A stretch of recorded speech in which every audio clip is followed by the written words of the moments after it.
السلام علیکم ورحمۃ اللہ وبرکاتہ نحمدہ ونصلی علی رسولہ الکریم اما بعد فاعوذ باللہ من الشیطان الرجیم بسم اللہ الرحمن الرحیم رب اشرح لی صدری ویسر لی امری واحلل عقدۃ من لسانی یفقہوا قولی ربنا زدنا علما اللہم فقہنا فی الدین آمین یا رب العالمین۔ جی، آغاز ہوتا ہے ہمارا سورۃ المؤمنون کا۔ الحمدللہ آج 18واں پارہ ہے۔ اللہ کا احسان ہے، شکر ہے میرے رب کا کہ آج ہم 18واں پارہ سیکھنے لگے ہیں انشاءاللہ، اور اس کے احکامات کو پڑھنے کی کوشش کریں گے، اور اس دعا کے ساتھ کہ اللہ تعالیٰ ہمارے لیے سیکھنا، سکھانا، پڑھنا، پڑھانا اور اس پر عمل کرنا میرا رب بہت آسان کر دے۔ سورہ مومنون مکی سورہ ہے، اور قرآن کے اندر اس کا 23واں نمبر ہے، اور نزول کے اعتبار سے 74 نمبر پر ہے۔ رکوع اس کے 6 ہیں، اور آیات جو ہے وہ اس کی 118 ہیں۔ آغاز کرتے ہیں، بسم اللہ الرحمن الرحیم۔ قد افلح المؤمنون۔ افلح در حقیقت اس کا مطلب ہوتا ہے کہ کسی چیز کو پھاڑنا، کامیابی۔ یہ در حقیقت فلاح سے ہے یہ لفظ، جس کا مطلب ہوتا ہے پھاڑنا، کامیابی حاصل کرنا۔ اور جس طرح سے یہ کسان جو بیج بونے کے لیے زمین کو پھاڑتا ہے، فصل پکنے پر کامیابی اس کو ملتی ہے، اور اس سے پھر اس کو فائدہ ملتا ہے۔ اسی طرح سے افلاح کا مطلب یہ ہوتا ہے کہ انسان اپنی کامیابی اپنی محنت کرنے کے بعد جب اس کو کوئی کامیابی ملتی ہے، اس کو کہا جاتا ہے۔ کامیابی کے لیے مومنوں کی 6 صفات ہیں، اور یہ سورت جو ہے یہ مکی ہے، اور اس دور میں نازل ہوئی جب مسلمانوں کے کامیاب ہونے کا تصور بھی ممکن نہیں تھا، اور اس پر ہر عرصہ حیات بھی ان کے لیے زندگی کا جو ٹائم پیریڈ تھا، زندگی بھی ان پر بہت تنگ کر دی گئی تھی۔ ان کے لیے معاشی لحاظ سے بھی بہت تنگیاں تھیں، اور اگر اسلام لانے سے پہلے کسی مسلمان کا کوئی کاروبار یا کوئی ایسا چیز تھی تو جس سے وہ مالی طور پر مستحکم تھے، تو وہ بھی ختم ہو چکا تھا۔ دوسری طرف قریش مکہ تھے، جن کے ہاں مال و دولت کی ریل پیل تھی، تجارت ان کے ہاتھ میں تھی، اور صاحب اختیار اور اقتدار بھی تھے۔ کعبہ کے متولی ہونے کی بنا پر تمام قبائل عرب ان کی عزت بھی کرتے تھے اور ان سے ڈرتے بھی تھے۔ ان حالات میں ایمانداروں کی کامیابی کا اعلان جہاں مسلمانوں کے لیے ایک بشارت تھی، وہاں اس سے یہ بھی معلوم ہو جاتا ہے کہ ایک دنیا دار انسان کی نزدیک کامیابی کا جو تصور اور معیار ہے، وہ سرے سے غلط ہے۔ دنیا کے اندر جو کامیابی ہے وہ ہم اپنے مال کے حساب سے سمجھتے ہیں، کہ مال کے حساب سے ہم کامیابی سمجھتے ہیں۔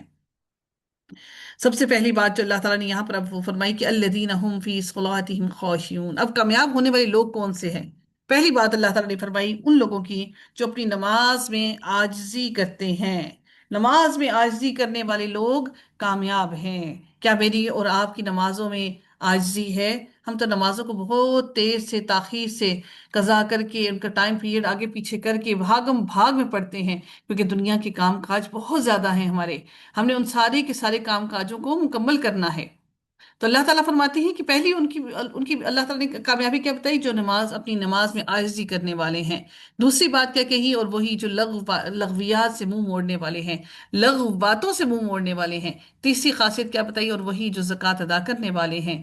چوتھی بات اللہ تعالیٰ نے کیا بتائی؟ اور وہی جو اپنی شرمگاہوں کی حفاظت کرنے والے ہیں۔ پانچویں کیا؟ سوائے اپنی بیویوں کے یا جن کے مالک ان کے دائیں ہاتھ بنے، تو یقیناً وہ لوگ ملامت کیے ہوئے نہیں ہیں۔ پھر اگلی بات اللہ تعالیٰ نے کی، پھر جو اس کے علاوہ کچھ اور ڈھونڈے تو وہی حد سے بڑھنے والے ہیں۔ جو ان کے علاوہ باہر نکلے تو وہ حد سے بڑھنے والے ہیں۔ آخری بات میرے رب نے کیا فرمائی؟ اگلی بات اللہ نے فرمائی کہ اور وہی جو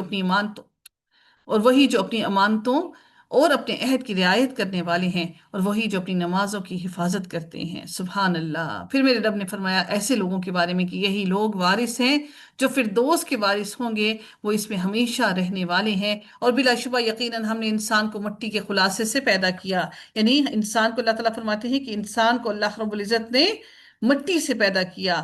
اللہ رب العزت نے انسان کو مٹی سے پیدا کیا، اور پھر اللہ رب العزت اسی انسان کے بارے میں فرماتے ہیں کہ اور ہم نے انسان کو مٹی سے پیدا کیا، پھر ہم نے اسے ایک محفوظ مقام یعنی کہ ماں کے پیٹ کے اندر ڈالا، اور وہ پھر وہاں پر نطفہ بنا کر رکھا۔ ماں کے پیٹ کے اندر کہاں کیا بنا کر رکھا؟ ایک نطفہ بنا کر رکھا۔ پھر نطفے کو لوتھڑا بنایا، پھر لوتھڑے کو بوٹی بنایا، پھر بوٹی کو ہڈیاں بنایا، پھر ہڈیوں پر گوشت چڑھایا، پھر ہم نے اسے ایک اور ہی مخلوق بنا کر پیدا کر دیا۔ بس بڑا برکت ہے اللہ جو سب بنانے والوں سے بہتر بنانے والا ہے۔ پھر اس کے بعد تمہیں ضرور مرنا ہوگا، پھر یقیناً تم قیامت کے دن دوبارہ اٹھائے جاؤ گے۔ یقیناً ہم سب کے سب انسان روز قیامت سارے کے سارے دوبارہ اٹھائے جائیں گے۔ اللہ تعالیٰ نے ہم انسانوں کو بتا دیا کہ اللہ تعالیٰ نے ہم انسانوں کو کس طرح سے بنایا، اور پھر اللہ تعالیٰ نے پہلی مرتبہ تحقیق حضرت آدم علیہ السلام کی جو مٹی سے بیان کیا گیا،